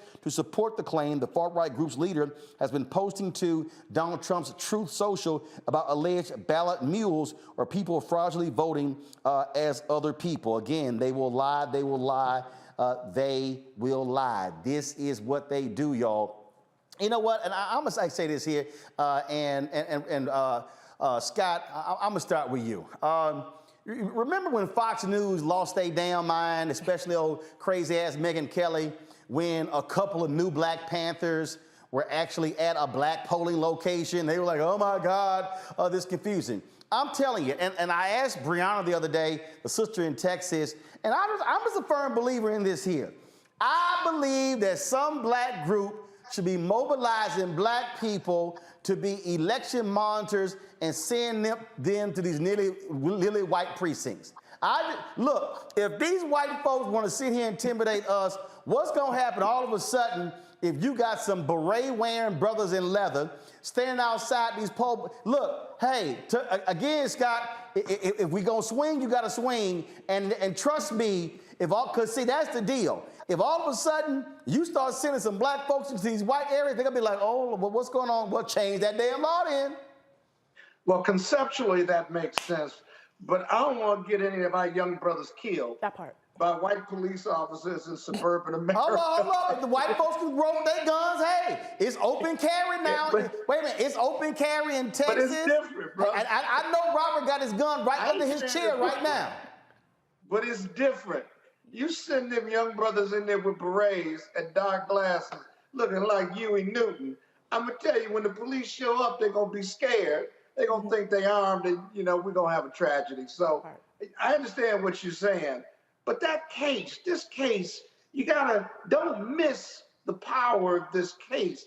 This same judge ruled 2 or 3 days ago that against the TRO and said that this group was not offensive, or better yet, that they were not, that they were exercising their First Amendment. They had berets on, they had military fatigues on, they had guns, and they were standing there intimidating people. How much more intimidation do you need? You don't have to verbally abuse them. 3 days later, they took testimony from individuals who voted, and then the judge said, I'm going to issue the TRO because we have more substantive information. The only substantive difference was that he took testimony from people who actually voted and said they felt intimidated. You didn't really need that testimony to feel intimidated. When you saw it on TV, you felt intimidated, right? You felt that these were intimidating people. They've got guns, fatigues, it's more than one, it's dark, they're in a pickup truck, right? And so the mindset of this judge and how much you had to show because of their alleged First Amendment, we had to issue the TRO and narrowly tailor the infringement on their First Amendment. But it shouldn't even been a First Amendment issue. It should have just been a crime, but it wasn't. And so ultimately the judge did the right thing, but this white conservative judge conceptually, privilege-wise, just believed this was okay. This didn't cross the line, and it crossed the line in everybody's mind just looking at it. But see right there, Tammy, why I keep trying to explain to all these simple Simon black people who get upset with me, why your ass got to vote. The judges that Trump put and the Republicans are putting in are the ones who are ruling like this. Just like the Trump judge in Mar-a-Lago. And so for the fools who say, oh man, I don't know why you keep rolling, you keep bringing up Biden and these judges. Well, dumbass, that's your point to judges. The Senate confirms the judges. That part. And I think that, as you stated, these judges that the Senate confirms after the president elects federal judges, let's be very clear, these federal judges sit on the bench for a lifetime tenure, their whole life, okay? They're not going anywhere until they die, okay? So what's so important is this judge here, he granted this temporarily. This is a civil matter. Now let's talk about it in the criminal sense. Federal judges that are appointed on the bench, anybody that has a federal conviction, if they're going for post-conviction, post-sentencing motions, that's going right before the same judge that sentenced them because, again, they have that lifetime tenure. But even if we're talking about judges that are not federal, the local election judges are also important because similar type of issues are being brought before these judges. And the judges at the county level, the state level, state appellate levels and Supreme Court levels, it all goes into play into how underrepresented groups are being mistreated and abused. Look, I just keep walking these folks through this here, Robert, and they need to understand what, again, what's going on here. The intimidation efforts, they're real, and you have to understand. And look, I'm already hearing you, Robert.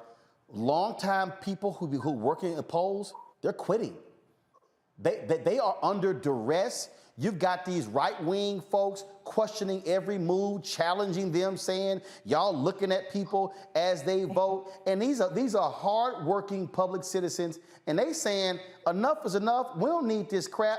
And so we're losing highly qualified poll workers because of these right-wing zealots, these maggots.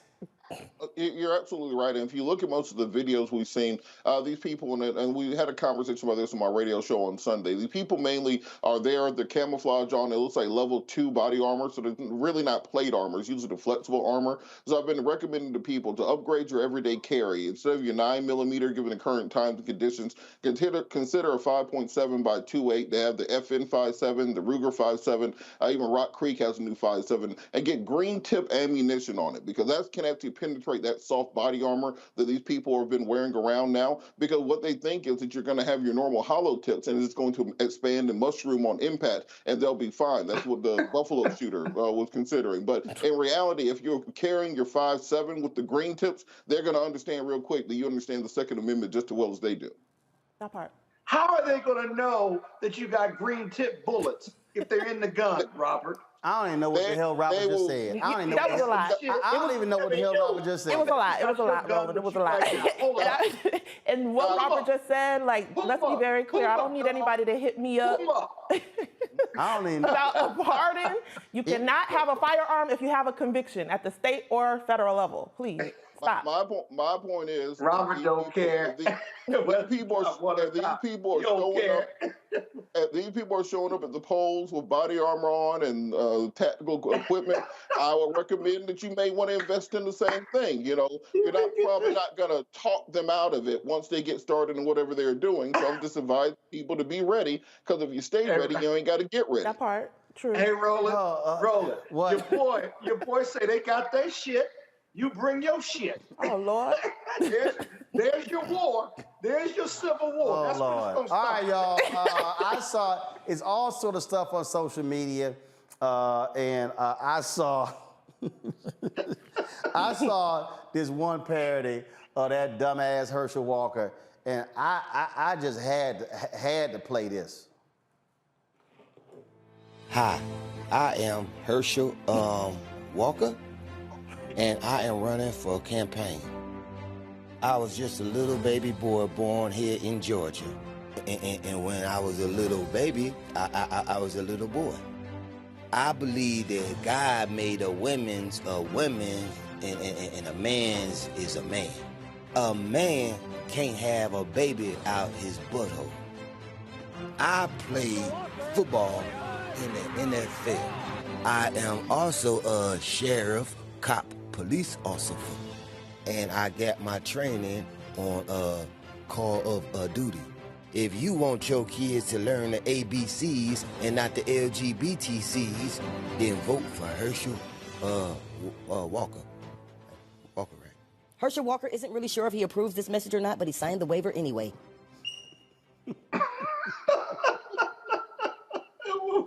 I had to play that one. Now, let me also play this right here, y'all. This is a racist ad that Stephen Miller, that white nationalist who was Trump's right-hand man. Y'all, this is an absolute racist ad that is running right now in Georgia. I'm just trying to explain to you how these white nationalists operate. Watch this. When did racism against white people become okay? Joe Biden put white people last in line for COVID relief funds. Kamala Harris said disaster aid should go to non-white citizens first. Liberal politicians block access to medicine based on skin color. Progressive corporations, airlines, universities all openly discriminate against white Americans. Racism is always wrong. The left's anti-white bigotry must stop. We are all entitled to equal treatment under law. America First Legal paid for this ad. When did racism against white people Robert, become okay? Racist Stephen Miller, his group, those are the ads they run in Georgia right now. Yeah, I've seen that. I don't think they focus group this correctly, because as a black man, that really makes me want to vote for Joe Biden. I mean, the Joe Biden that they're explaining in that commercial sounds like the Joe Biden that many people have wished that we actually had. The Joe Biden that was really advocating for black people, that was out here fighting every day to give us every right and privilege associated. So I think that in reality, depending on how this is targeted, it may backfire and actually encourage more black people to turn out than encourage the scared white people to turn out to vote for camping for Herschel Walker. Now, there's an ad, Tammy, that Moms Against Greg Abbott, they've been dropping some major ads the election cycle. Check this one out.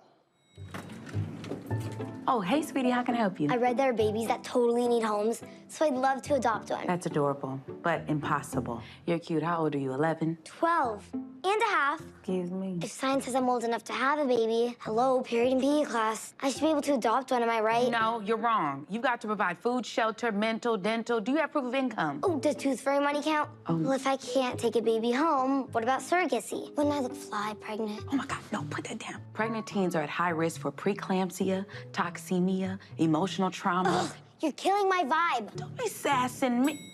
Oh God, not again. We do not adopt children. I was just wondering if you knew where the abortion clinic is. Oh, I'm so sorry, but the state closed all of them.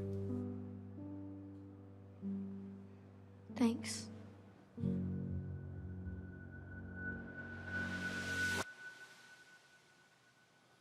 I tell you what, Tammy, Moms Against Greg Abbott, they have been going hard this election cycle.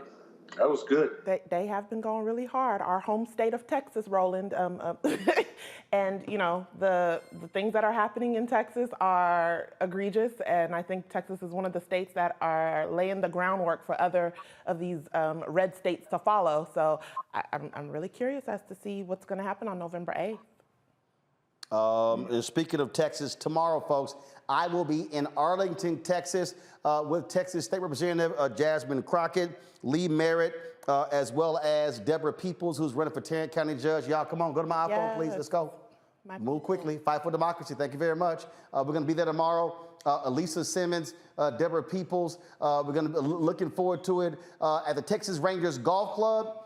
Taking place from 6 to 9 p.m. We'll be broadcasting the show from 5 to 7. Free food, free drinks, live music. And so come on out to the Texas Rangers Golf Club tomorrow in Arlington, Texas. We'll be on site, on location, broadcasting. And we'll be broadcasting from Houston on Friday. I'm getting the information right now where we'll be on Friday. And folks, on Tuesday, election night, we will be live here. Y'all want the best coverage of what happens in this country? All y'all got to do is come right here. We are going to be here from 7 p.m. to 1 a.m. Now, ain't nobody else black-owned giving you this amount of election night coverage than us. I saw Byron Allen's Griot. They going to be on for 2 hours.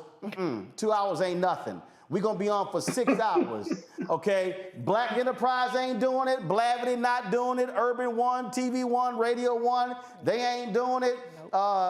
Ebony's not doing it. We're going to be live, folks. Election night right here on the Black Start Network. Download our app. We're going to be on Facebook, YouTube, Twitter, Instagram, Twitch, iPhone, Android phone, Android TV, Roku, Amazon Fire TV, Xbox One, Samsung Smart TV. Folks, we're going to have extensive coverage. We've got already 45 different panelists who are going to be coming, who are going to be here, going to be in studio. We'll have folks live as well. They hear the most extensive coverage on election night from a black perspective will be taking place right here on the Black Start Network. Ain't nobody else gonna do it the way we do it. Tell all your friends. I'm gonna be posting the graphic on all social media platforms.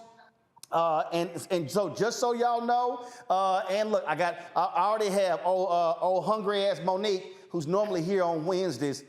She canceled today. She actually gonna, let me tell you how silly her ass is, Scott. Your girl gonna send me, she gonna send me a text talking about, please have food on Tuesday. Her little ass sent me a text talking about guacamole, salsa, chips, fajitas, queso, tortillas, and fruit. Monique ass must think she on MSNBC or CNN that night. Cause I leave her alone. Obviously Monique. See that's what happened when you've been around white media folk for way too long. Because I don't know what the hell is she thinking. Y'all, we got a black caterer. Oh my gosh. That's night. True. You always have. Always have. You always have. Always have. Okay. Yeah. So Carol, what did I prove? I know we're gonna have. Obviously, we're gonna have some fried chicken. some crab cakes. Crab cakes. Mac and cheese. Green beans, but the green beans gonna be fixed, not them damn soul food green beans. I can't stand them damn things. They're gonna be fixed with like garlic, olive oil, be a little bit more crispy. Those are the way I like it. I'm paying for this shit, so I can. No, we need some ham hock. Hey, Scott, shut up. Green beans without ham hock. And we're gonna have also red velvet cupcakes as well. And so that's what we're gonna have. I think the drinks we're gonna have. There's probably gonna be some sweet tea in there for these other people. So I'm just letting y'all know. You gonna have some mixed drinks? You gonna have some liquor? Oh my God. Hell no. Up in there? Hell no. That's your drunk ass. So that's what we gonna have. So I'm just letting y'all know. I'm not the guest. I'm just letting y'all know how we do. So y'all tell everybody. Y'all don't even waste your time with no CNN, MSNBC. We know y'all ain't watching Fox News. Don't even try to waste your time with ABC, CBS, because see, they're going to be throwing in, like a little splash of color every now and then. Well, guess what? We going to be black. All black. All damn night. Hey, Monique's on Twitter on you, boy. You better check your Twitter. I don't care what Monique's saying on Twitter. I got your guacamole. She watched it. I don't care. Call her out. I don't care. Appreciate it. I don't care. Appreciate it. So we gonna sit here, and we gonna do that. So that's how we gonna do it. So y'all, election night, y'all tune in right here on the Black Star Network, and y'all know how we gonna handle our business, and that's the way we do it. So Tuesday, election night, November 8th. We're live, 7 p.m. to 1 a.m. Just like my folks with Black Voters Matter. Where they sit and talk about the blackest bus in town. Hey, that's how we do it. We had the blackest show in town, and that's how we roll. And so I'm just letting y'all know it's gonna be fantastic. Studio's gonna be packed. It's gonna be going. You know what? I need now. See, we gonna get cut off because y'all know me. I have a DJ up in here hitting it in between breaks. That's how we do it. And so Robert would be here. Robert gonna be in Georgia because he don't want to leave his guns. He can't travel with them. So that's why he's not gonna be. That's why he's not gonna be in studio. All right, y'all. Tammy, I appreciate that for coming to the studio. Coming in for the last minute with Monique canceled. Yeah, Monique probably canceled. You need to leave her alone. No, she probably canceled because she had some bad damn guacamole. Leave her alone. I got she you, had some Monique. bad guacamole and queso. That's probably why she canceled. Robert Scott, I appreciate it as well. Hey, folks, that is it for us. Don't forget, download the Black Star Network app. We should pass 50,000 before Tuesday. Y'all, don't make any sense we not past 50,000. Download the app, folks. Apple phone, Android phone, Apple TV, Android TV, Roku, Amazon Fire TV, Xbox One, Samsung Smart TV. Look, I need y'all support. We need 2,000 of our fans contributing at least $50 this month. Listen to me, I'm telling y'all, it's more than 2,000. We had almost 3,000 people who've been watching the show just on YouTube today. And I love, and just so y'all know, it's a whole bunch of trolls, racist trolls, who decided to hop on our YouTube page. And y'all know, I just been blocking these fools and sending them fools to the junkyard. And so that's what we doing. And so y'all know we ain't even worried about these fools. You come on our page talking crazy, then y'all know what's gonna happen. We gonna jack you up. That's how we do it. We gonna jack you up all day, every damn day. That's what we gonna do, okay? All right, so listen up, y'all. Listen up. Your support matters. We need 2,000 of our fans giving at least $50 this month to hit our goal of $100,000. Folks, all the stuff I'm talking about ain't free. You can't broadcast for 6 hours to have 10, 12 people gonna be on set. Look, it's gonna cost me to rent. It's gonna cost me $1,500 to rent additional microphones and audio system for the people here. So it's not like there are no expenses that particular night. And so we need y'all support. Checks and money orders can be sent to P.O. Box 57196, Washington, D.C. 20037-0196. Your support matters. If you're watching right now, y'all can help us out on Cash App. You can send to $RM Unfiltered, $RM RM Unfiltered. PayPal is R Martin Unfiltered. R Martin Unfiltered. Venmo is RM Unfiltered. Zelle is Roland@RolandSMartin.com. Roland@RolandMartinUnfiltered.com. Jamila Haynes, Aaron Rogers, Larnell Farmers, Trend City Group. Let's see here. James Davis, Olga Me Thompson Lovett, Emmanuel, Strictly Business, Harold Johnson, Wade La Grenade, Danielle Weish, Carolyn Cooper, Louise, Shanna Stevens, Santeresa David, Donald Rush, Perlene Willis, Rodney Williams, let's see, Anthony Lawson, Broderick Bennett, Josephine Turner, Jawan Yvette, Deborah Williams, Dime Lacey, Diam Lacey. Thank you so Fred Childs, Sharice, Tyjir Graham, Cordell McMillan, Fritz, Jean, James King, Lori, Risbrook Oliveira, Jimmy Whitfield. Want to thank all of y'all for giving during the show. We certainly appreciate it. Thank you so very much. Folks, also download my book, White Fear, How the Browning of America is Making White Folks Lose Their Minds. Available at all bookstores. You can download the audio version on Audible. Also order through your favorite black bookstore. That's it. Hold up. Richard Pettigrew just sent in a donation on Cash App. Richard, I appreciate it as well. Let me see here what came in on Zelle. Let me hit, I got to give them a shout out. Timothy Hill, thank you very much for your donation. Kenya Browning, thank you so very much.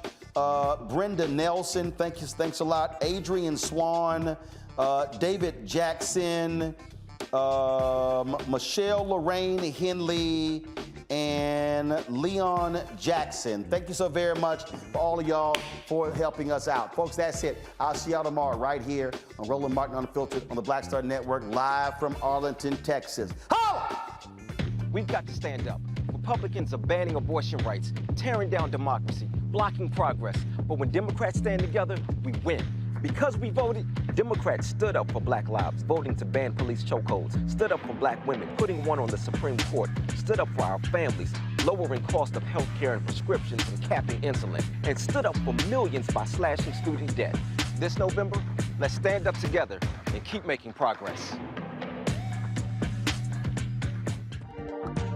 Know your voting rights. If you are unsure where to vote or don't know if your polling location has changed, call or text 1-866-OUR-VOTE. For more information, call or text 1-866-OUR-VOTE.